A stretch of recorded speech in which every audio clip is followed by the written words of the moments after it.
व्यासपीठावरील उपस्थित सर्व मान्यवर आणि जमलेल्या माझ्या बांधवांनो, भगिनींनो आणि मातांनो,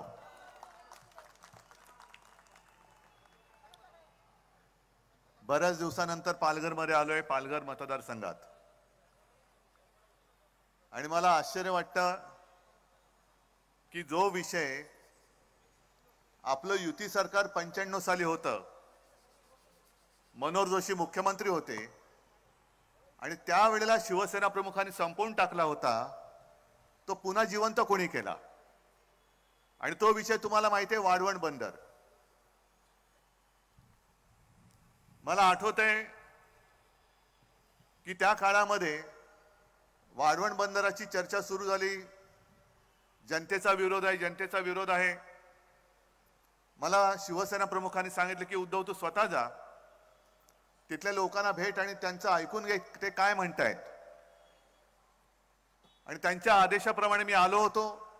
कोणत्या विभागात होतो काय काही लोक सांगतील.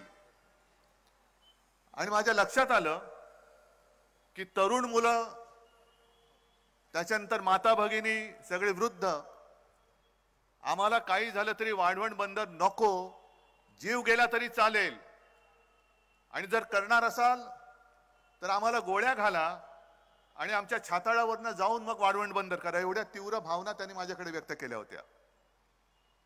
मी घरी गेलो आणि शिवसेना प्रमुखांना सांगितलं की अशा तिथल्या तीव्र भावना आहेत. शिवसेना प्रमुखांनी तात्काळ मनोहर जोशींना फोन लावला होता आणि त्यांना सांगितलं होतं की पंत, वाढवण बंदर रद्द. मग आता तेव्हा घेतलेला निर्णय, याला परत कोणी हवा भरली? आणि हवा भरली ती भरली. जनतेच्या विश्वासाला किंमत न देता तुम्ही जर का प्रकल्प राबवणार असाल तर माझं म्हणणं राबवूनच बघा, राबवूनच बघा. तुम्ही काय प्रकल्प राबवणार? जनतेचा बुलडोजर तुमच्या सरकारवरनं उद्या आम्ही फिरवणार आहोत. हा जनतेचा बुलडोजर आहे. जेव्हा तुम्ही तिकडे खुर्चीवरती बसता तेव्हा तुमच्याकडे सगळी मस्ती असते, मस्तीच. आता संजय आपण जे बोललात की यांच्या डोक्यात अहंकार गेलेला आहे. मी आजच पेपरमध्ये वाचलं, RSSचे जे सरसंघचालक आहेत मोहन भागवत, ते असं म्हणालेत की रावण विद्वान होता. अहो, रावण निदान विद्वान तरी होता, पण अहंकारामुळे त्याचा घात झाला. हे तर विद्वान पण नाहीयेत, नुसताच अहंकार आहे. उपयोग काय? म्हणजे रावणाचा वध हा प्रभू श्रीरामचंद्रांनी केला, पण तरी देखील रावण विद्वान होता असं मोहनजी भागवत म्हणतायत. पण तुम्ही जे बसवलेत तिकडे ते विद्वान पण नाहीयेत. बरं, वाढवण बंदर नक्की कोणासाठी करताय? काय विकास होणार आहे? कोणाचा विकास होणार आहे? इथे हे माझ्या समोर बसलेले आहेत, त्यांच्यापैकी किती जणांना रोजगार मिळणार आहे? आणि विकास जर का मोदीजी तुम्हाला वाटत असेल की आता निवडणुकीच्या तोंडावरती तुम्ही आलात, येतील आणि हात जोडून सांगतील, भाई और बहनों, मेरा और पालघर का बहुत पुराना रिश्ता है. सांगू शकतात, कारण कुठून कुठून यांचे रिश्ते काढतील हे सांगता येत नाही. रिश्ते है ठीक है, लेकिन रिश्ता कौन निभाएगा? रिश्ता है तो रिश्ता निभाव. नुसतं मोदी परिवार म्हणून चालणार नाही. मोदीजी तुमच्या परिवारात तुम्ही आणि तुमची खुर्ची दोघच जण आहात, दुसरे परिवार कोणीच नाहीये. आणि आज हे सगळे इकडे जमलेले आहेत. मला एकदा जरा सगळ्यांनी सांगा, असं समजा ही जनसुनावणी आहे, मला सांगा किती जणांना वाढवण हवंय आणि किती जणांना नकोय? नकोय त्यांनी हात वर करा. अरे नाही, एवढं असं गुळमुळ त्यांनी नाही होणार, जरा जोरात बोला. जरा एकदा, एकच जिद्द, एकच जिद्द. जरा हात वर करा आणि प्रेसला सांगतो, ही घ्या जनसुनावणी आमची, ही घ्या, ही घ्या. आणि मी तुम्हाला वचन देतोय, तुम्हाला एक कट्टर लढवई कार्यकर्ती भारतीताई दिलेली आहे. उद्या ती लोकसभेत जाणार, तुमच्या आशीर्वादाने नक्की जाणार.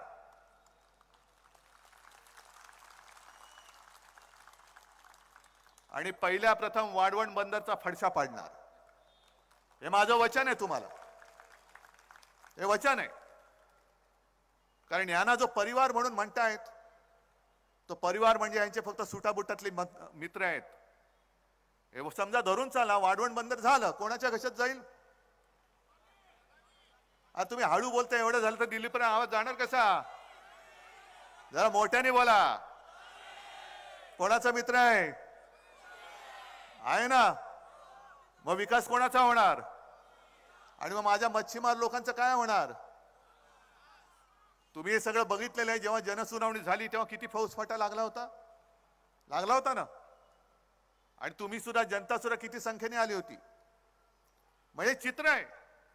निवडणुकीच्या तोंडावरती एवढा फौजफाटा लावून जर काही जनसुनावणी घेण्याचा अट्टहास करत असतील, दुर्दैवाने जर काय परत आले, येऊ शकत नाहीत, पण दुर्दैवाने परत आले तर सांगता येत नाही, कदाचित रणगाड्या आणून सुद्धा इकडे वाढवण बंदर पूर्ण करायचा ते प्रयत्न करतील. आणि म्हणून आत्ताच ही वेळ आलेली आहे. यांना गाडायचं असेल तर आत्ताच, कारण आता हे नम्र आहेत, आता पाया पडतील. आणि एकदा जर का तुम्ही भुललात तर मागे एक घोषणा होती, एके भूल. हा, ती किती महागात पडले बघा. कारण आता हे सध्या दिवस चालले, ते निवडणुकांचं वारं वाहतंय. गद्दारांचे 2 मालक महाराष्ट्रामध्ये फिरतायत. कोण गद्दार तुम्हाला माहिती आहे आणि मालक कोण तेही माहिती आहेत. सरळ उघड सांगतो. कारण परवा मी जेव्हा पत्रकार परिषद घेतली तेव्हा मी बोललो की यापुढे मी जी काही टीका करणार आहे ते देशाच्या पंतप्रधानांवरती नसेल तर नरेंद्र मोदींवरती असेल. कारण देशाच्या पंतप्रधानांचा मी कधी अपमान करणार नाही, करू शकत नाही, करू इच्छित नाही. पण निवडणुकीमध्ये जर का ते येऊन, एक तर तुमचा संबंध काय महाराष्ट्राशी, महाराष्ट्राच्या बाहेरच्या आहात तुम्ही, आणि महाराष्ट्रामध्ये येऊन जी शिवसेना प्रमुखांनी भूमिपुत्रांच्या न्याय हक्कासाठी स्थापन केली, तिला जन्म दिला, त्या शिवसेनेला तुम्ही नकली म्हणता. अरे नकली शिवसेना म्हणाले, ती काय तुमची डिग्री आहे की काय? ही काय तुमची डिग्री आहे? ही नकली आहे, पण आहे. मग त्यांचे दुसरे पार्टनर आले, खंडेणीखोर पक्षाचे दुसरे नेते अमित शहा, ते बोलून गेले शिवसेना नकली आहे. बोला तुम्ही, पण मी तुम्हाला जे भारतीय जनता पक्षाला म्हणतोय की हा भाडखाऊ जनता पक्ष आहे. भाडखाऊ आहे, भेकड आहे, भ्रष्ट आहे. नाही, नुसतं मी काहीतरी बोलायचं म्हणून भची बाराखडी नाही बोलत आहे. मी भेकड एवढ्यासाठी म्हणतोय की ज्या पद्धतीने त्यांनी आपले गद्दार फोडले, ईडी, इन्कम टॅक्स, सीबीआयचं बंदूक लावली त्यांच्या डोक्यावरती आणि घेऊन गेले. या इथूनच पालघर बंदच गेले ना ते सुरतेला. म्हणूनच मी पालघर मध्ये आलोय. बघू याच्या पुढे कोण गद्दार जाऊ शकतो गुजरातला, तेच बघायला आलेलो आहे. तुम्ही बंदूक लावून तर घेऊन गेलात, तुमच्यामध्ये ताकद नाहीये.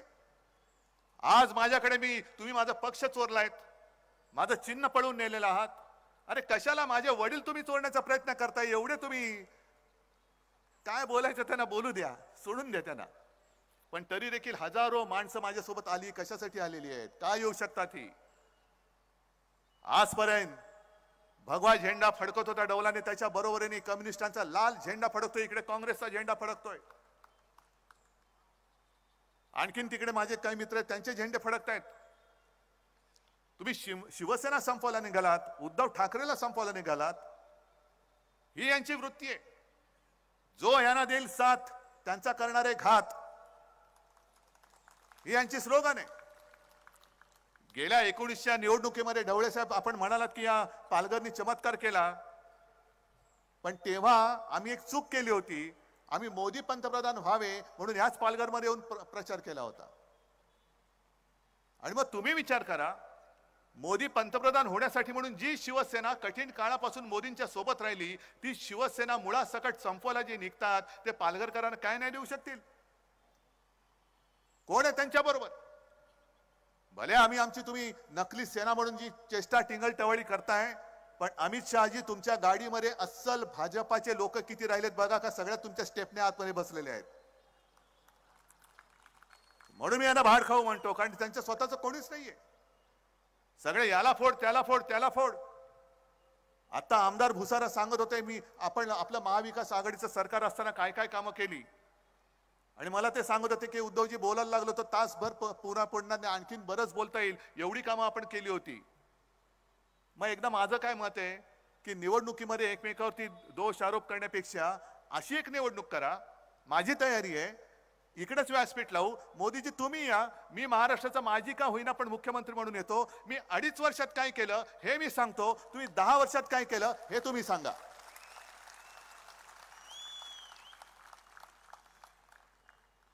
नुसतं आपली टीका करायची प्रत्येक भाषणामध्ये. अरे उद्धव ठाकरे जर का तुम्ही संपवला आहात तर मोदीजी तुम्ही विश्वगुरू आहात, संपूर्ण जगातले लोकप्रिय नेते आहात, पण तुम्हाला प्रत्येक सभेमध्ये उद्धव ठाकरेचा उद्धार केल्याशिवाय तुमचं भाषण पूर्ण का नाही होत? अमित शहा तुम्ही देशाचे गृहमंत्री आहात, आता होतात म्हणायला पाहिजे, कारण आता त्यांचं संपलं काम. तुम्ही तिकडे चीनला उत्तर द्यायला पाहिजे. जो चीन अरुणाचल मध्ये घुसतोय, लेह लडाख मध्ये घुसतोय, इकडे त्या तिकडे शेपट्या घालतात. चीन घुसला तरी चालेल, पण उद्धव ठाकरे संपला पाहिजे. संपवा. माझं आव्हान आहे, उद्धव ठाकरेला संपवून दाखवा. हे सगळे उद्धव ठाकरेचे प्रेमी माझ्या समोर बसलेले आहेत, महाराष्ट्रभर पसरलेले आहेत. अहो तुम्हाला आम्ही निवडून दिलं होतं ते चीन, पाकिस्तान वगैरे वगैरे जे देशाचे शत्रू आहेत त्यांना संपवण्यासाठी दिलं होतं. पण देशाचे शत्रू मोकाट आहेत, त्यांच्याकडे बघायला सुद्धा तुमची काय हवा टाईट होते, घाबरता. पण इकडे फणा काढून बसता आणि तिकडे शेपट्या घालून फिरता. हा तुमचा भाडखाऊ जनता पक्ष नाही तर तो दुसरा कोणता जनता पक्ष आहे? ना खाऊंगा ना खाणे दूंगा.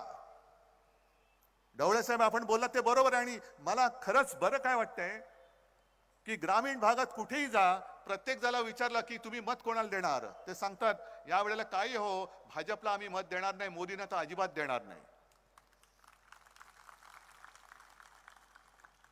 आणि महत्वाचा मुद्दा जो प्रचारातला आहे, प्रचारातला म्हणण्यापेक्षा लोकांच्या मनातला आहे, तो प्रश्न मी तुम्हाला विचारतो.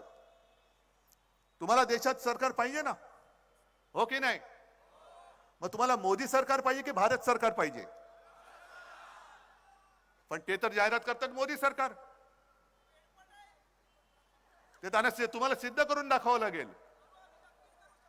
म्हणजे जो आपल्या देशाच्या सरकारला स्वतःचं नाव लावतो तो उद्या माझ्या देशाचं नाव बदललं तर काय करू शकाल तुम्ही? हा भारत माझा देश आहे, भारत माता माझी माता आहे. मोदीजी तुमचं नाव तुमच्या दाराच्या पाठीवर लावा, माझ्या देशाच्या पाठीवरती तुम्हाला लावता येणार नाही.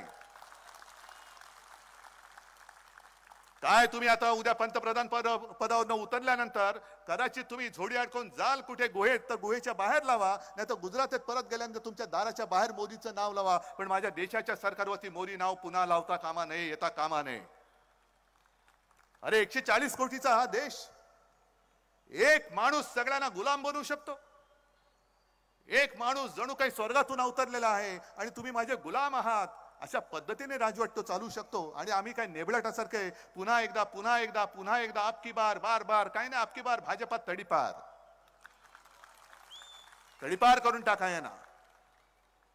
घराणेशाहीवरनं ते आमच्यावरती आरोप करतात.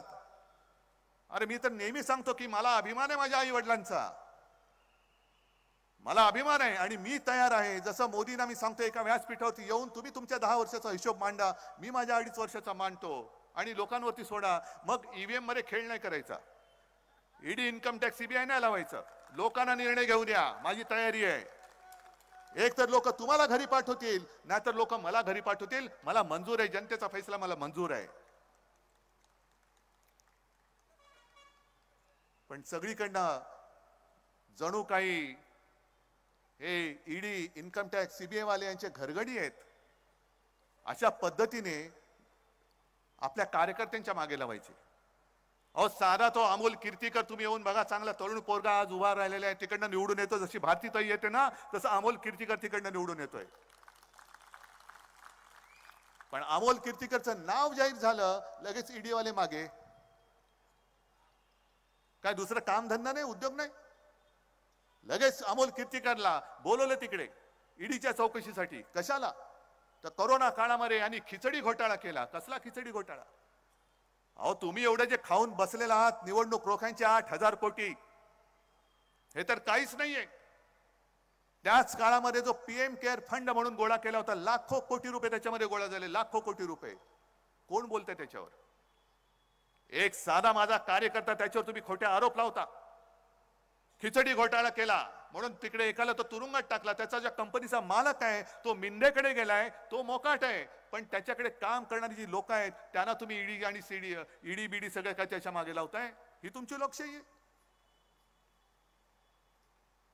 पण पीएम केअर फंडाचा जो घोटाळा आहे त्याची चौकशी नाही करायची, त्याच्यावरती प्रश्न नाही विचारायचा. पीएम केअर फंड हा खाजगी फंड आहे. कोणाचा खाजगी?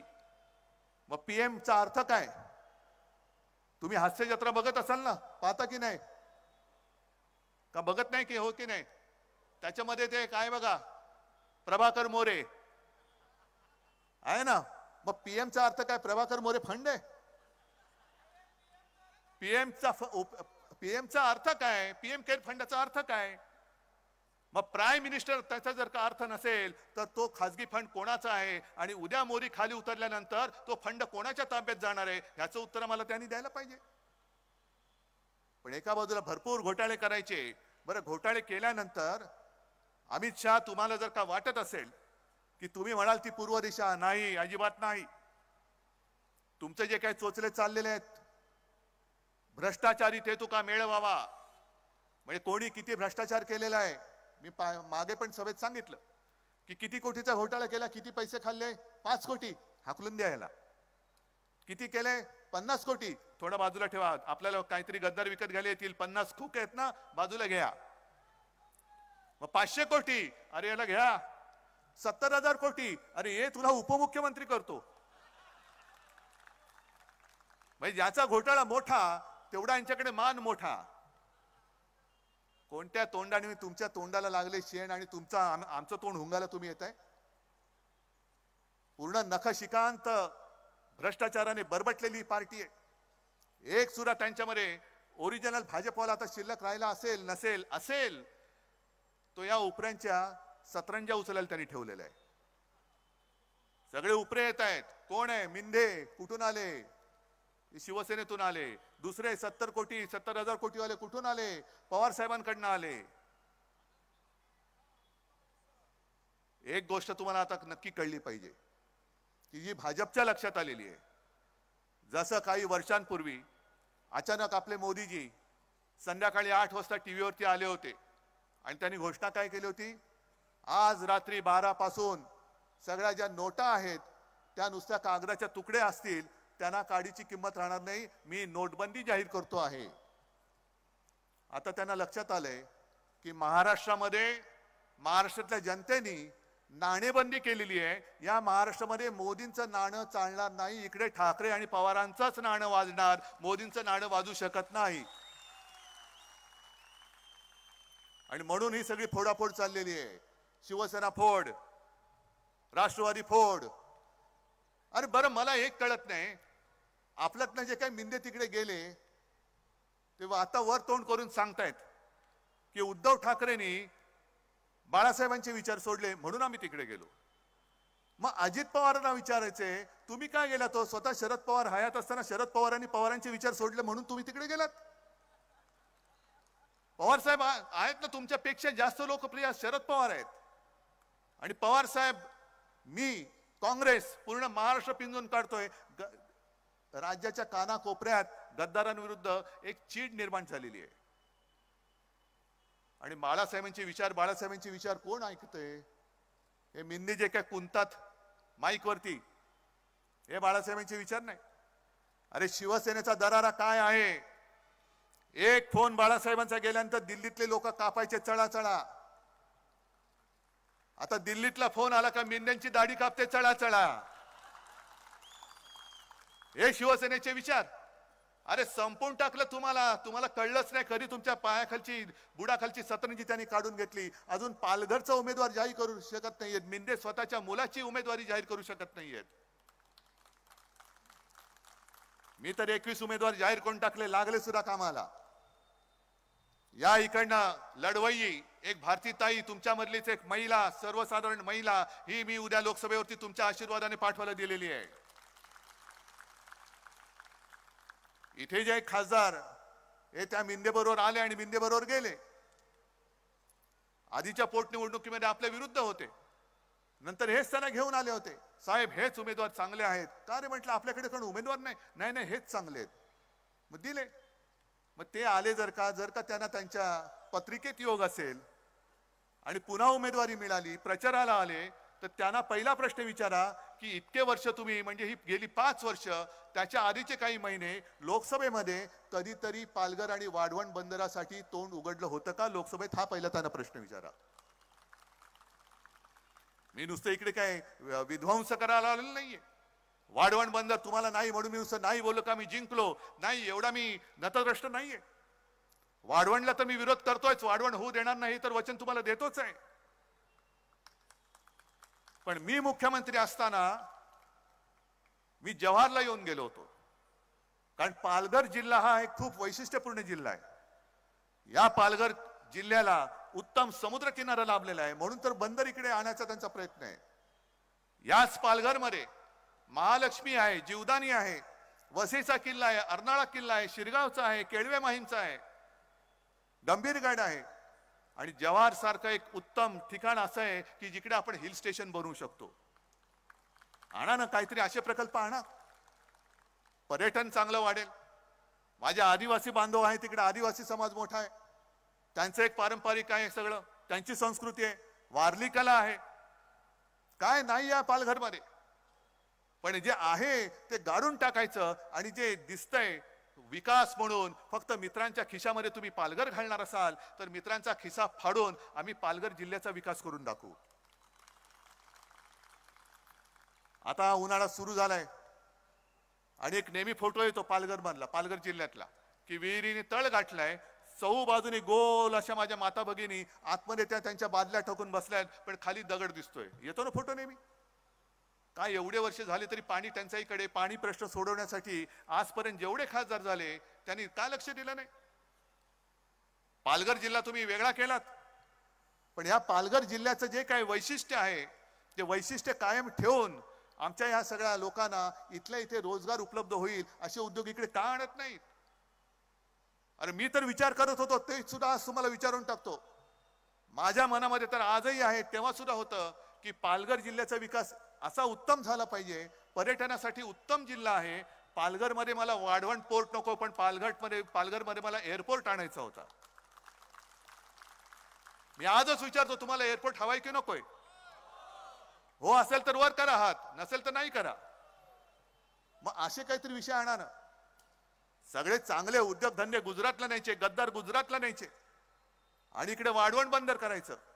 तिकडे बारसूमध्ये रिफायनरी, नाणारची रिफायनरी मीच रद्द केली होती आणि बारसूची सुद्धा मी सांगितलं होतं तिथल्या जनतेचा विरोध असेल तर बारसूला सुद्धा रिफायनरी होणार नाही. मी तिकडे पण जाणार आहे, गेलो होतोच. पण सगळे विध्वंस करणारे उद्योग हे महाराष्ट्राच्या माथी मारायचे आणि चांगले उद्योग हे गुजरातला पळवायचे. मोदीजी, तुम्ही गुजरातचे पंतप्रधान नाही, तुम्ही देशाचे पंतप्रधान आहात. सगळ्यात चांगल्या गोष्टी आमच्या गुजरातची काही वैध नाहीये. मी अनेकदा म्हटलं की गुजरात सुद्धा आमचं आहे. इथे सुद्धा काही गुजराती माता भगिनी बांधव आले असतील, या पालघरमध्ये राहतात, मुंबईत राहतात, महाराष्ट्रभर राहतात. त्या गुजराती समाजाशी आमचं वैर नाही. उद्या इंडिया आघाडीचं सरकार येणारच. होय, मी अभिमानाने आणि अगदी आत्मविश्वासाने सांगतोय, इंडिया आघाडीचं सरकार हे 300 पार करून येणार म्हणजे येणारच. हे आज राज्याचं नव्हे देशातलं चित्र सांगतंय. आणि इंडिया आघाडीचं सरकार आल्यानंतर गुजरातच्या हक्काचं जे असेल ते आम्ही देऊच, पण महाराष्ट्राच्या हक्काचं असेल ते आम्ही कोणाला ओरबाडायला देणार नाही. नाही म्हणजे नाहीच. मोदीजी, तुम्हाला सुद्धा देणार नाही. करा ना, संपूर्ण देश आहे तुमचा. होता, आता नाही. 10 वर्ष खूप झाली. 10 वर्ष संपूर्ण देशाने तुम्हाला संधी दिली. त्या संधीचं सोनं करायच्या ऐवजी तुम्ही माती करून टाकली. आता बस झालं. आता आमचं काय आहे ना ते आमचं आम्ही बघून घेऊ. आता आमच्या लक्षात आलेलं आहे, पूर्वी असं वाटत होतं की मजबूत देश पाहिजे असेल तर सरकार मजबूत पाहिजे. पण आता माझ्या लक्षात आले की जर का देश मजबूत पाहिजे असेल तर सरकार संमिश्र पाहिजे, मिलीजुली सरकार पाहिजे. कारण एका पक्षाचं आणि एका व्यक्तीचं सरकार हे देशामध्ये हुकुमशहाला जन्म देऊ शकतो तो आता दिलेला आहे आणि त्याला आत्ताच जर का आपण गाडून टाकलं नाही आणि आपल्या सगळ्या इंडिया आघाडीचं संमिश्र सरकार या देशात आणलं नाही तर मग आपल्या देशाला कोणी वाली नाही. ती भारत माता सुद्धा बोलेल, अरे काय रे तुम्ही माझ्या पोटी जन्मालात, माझं स्वातंत्र्य तुम्ही टिकू शकला नाहीत का म्हणून तुम्ही मला माता म्हणता. आणि त्याच करता ही निवडणूक ही नुसती वाढवण बंदरासाठी नाहीये, ही पालघरच्या विकासासाठी आहे, राज्याच्या हितासाठी आहे आणि माझ्या देशाचं स्वातंत्र्य टिकवण्यासाठी ही निवडणूक आपल्याला जिंकावीच लागेल. आज भारतीताई सगळ्यांना माहिती आहे, भारतीताईचं चिन्ह काय? जरा जोरात पोचलंय गावागावात. आज तुम्ही सगळे आलायत, मी बोललोय वाढवण बद्दल तुम्हाला पटलंय? वाढवणच्या संघर्ष समितीचे नेते कोण सगळे पटलंय मी काय बोललो?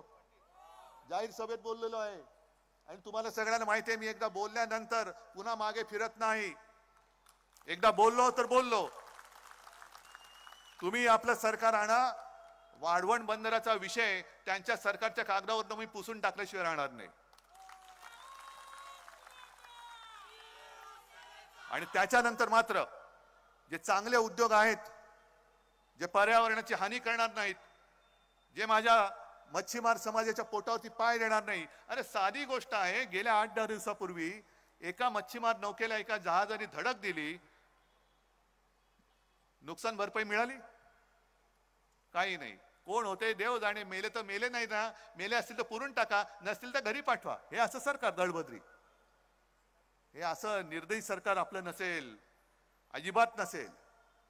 ज्या वेळेला तुम्ही आम्हाला मतं देता तेव्हा ते मतं नसतात, ते तुमचे आशीर्वाद असतात, ते तुमचे आशीर्वाद असतात.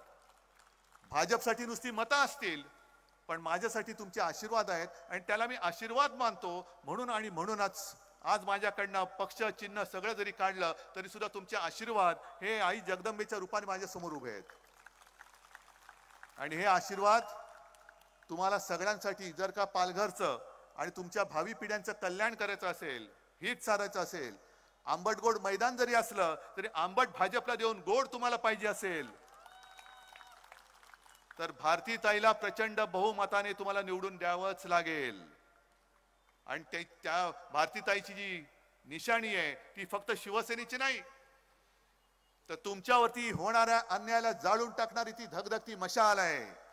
ही मशाल ज्या वेळेला पालघरमध्ये पेटेल त्यावेळेला पालघरवरती अन्याय करणारे सत्ताधारी असतील त्याच्यामध्ये जळून भस्म होतील. आणि मला खात्री आहे की हा चमत्कार 19 साली तुम्ही केलेला आहात, या वेळेला पुन्हा एकदा करून दाखवल्याशिवाय राहणार नाही. आणि तसा आत्मविश्वास बाळगून मी आपली रजा घेतो. जय हिंद, जय महाराष्ट्र.